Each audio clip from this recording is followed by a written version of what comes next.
Hi everyone, it's Macy, and today I'm going to be talking about Spider-Man Homecoming. I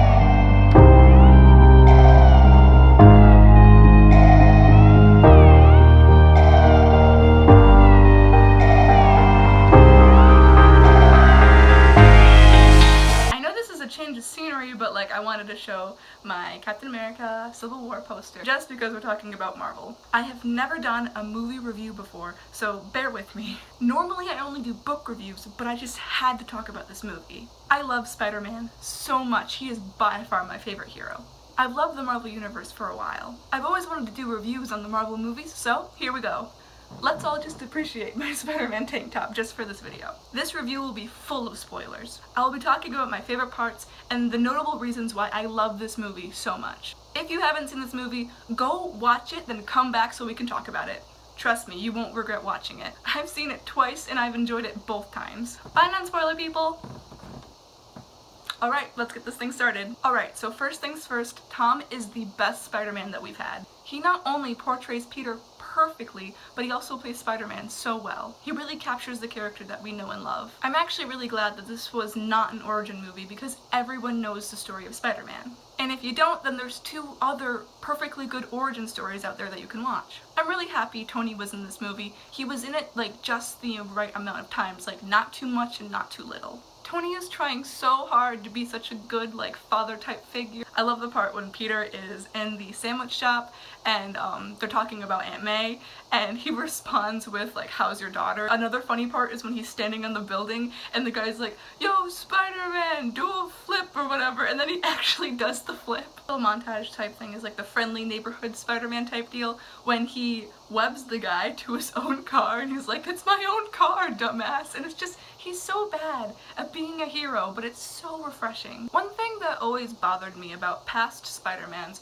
is that when they put on the suit, they are just perfect. They're Spider-Man, they just become this alter ego type thing, and it's they become perfect. And Tom's Spider-Man is anything but perfect, and he needs to grow and learn, and it is so good. Also, his web slinging isn't graceful. Like the past Spider-Man that were so graceful, and then he just hurls himself everywhere. He crashes into so many things, during that whole van chase scene that I'm gonna talk about later, but he crashes into every fence. He doesn't go over them, he just crashes right through them. I love that part when he gets into the bank and then he's trying to decide how to stand. What a dork. Now that whole scene with the van when he's chasing it, and it's just I was watching it and I was like, man, this reminds me of Ferris Bueller's Day Off, and then it shows Ferris Bueller's Day Off, the whole scene when he's running, and it's it's so good. This movie really wanted to portray a John Hughes movie, they wanted to channel that and make it very relatable and stuff like that,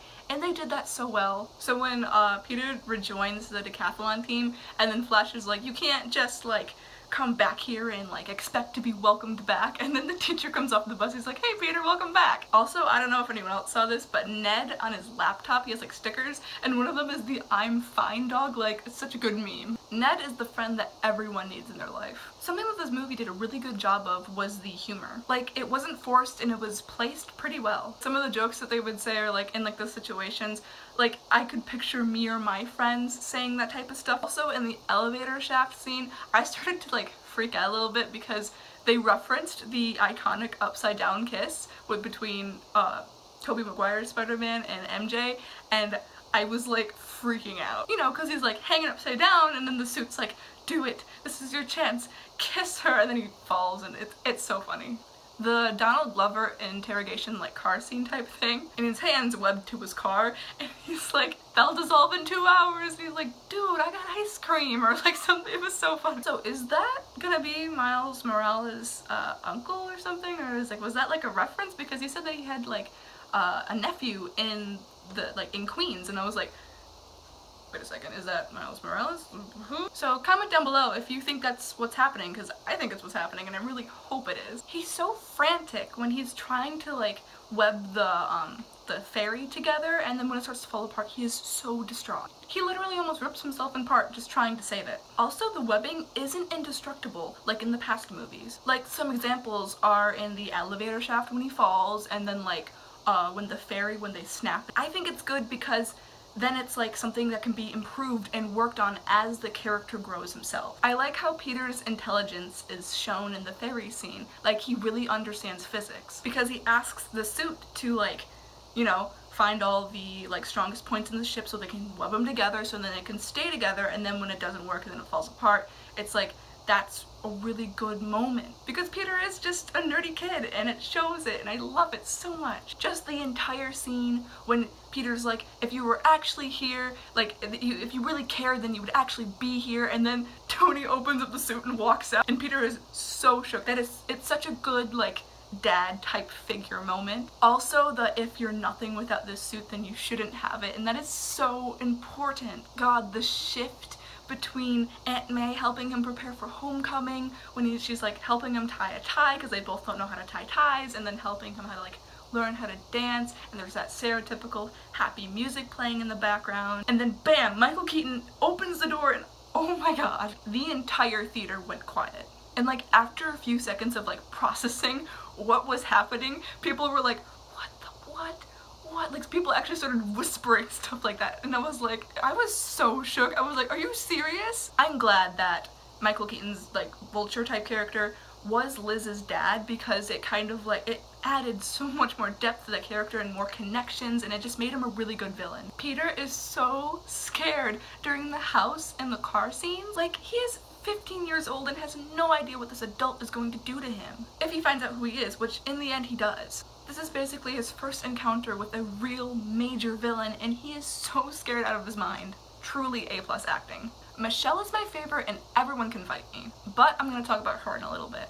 The scene where he gets crushed by that concrete and he is so scared and so hurt, I was crying. Tom Holland's acting was so perfect. The "come on Spider-Man," it had me in tears. He desperately tried to save the Vulture. He is so good and pure. Also, trying to save the Vulture, like, he could have just left him, but he didn't, and he burned his hands on that metal. I don't know if anyone else like heard that noise when he like touched it. It was so hot, and he just did it because he wanted to save him. He just wants to protect people and be a good hero. That bathroom scene was so perfect. I love Happy so much. When Tony says, "Look at that, look at me," and then like the way that Tom moves his head is really funny too. Tony proposed to Pepper. All I was thinking was like, oh my god, did he just propose to her? Oh my god. It actually took me a second to like realize it because like the way that they did it, but I'm so happy. Okay, now back to Michelle. I really like Michelle, and whether you like her or not, she's here to stay. Personally, I think she's gonna be great. Yes, she is completely different from the comics and original MJ, but it's not going to hurt to see where they take this character, what they do with her, considering that we saw so little of her in this movie. I really think she has potential. Now for the mid-credit and after-credit scenes. Basically, I think that the Vulture is either trying to protect Peter because he saved his life, or he wants to kill him himself. I'm not really sure. I just know that it's in between those two options. Okay, but Marvel trolled us so hard. Oh my god, what? Probably my favorite thing out of this entire movie was the stupid, I'm so angry, but I'm also really, like, it's so funny. Like, so thank you for watching this video. If you liked it, then please leave a thumbs up. And if you want to see more of my stuff in the future, then please subscribe. Thanks again for watching. Bye. Spider-Man, Spider-Man does whatever a spider can.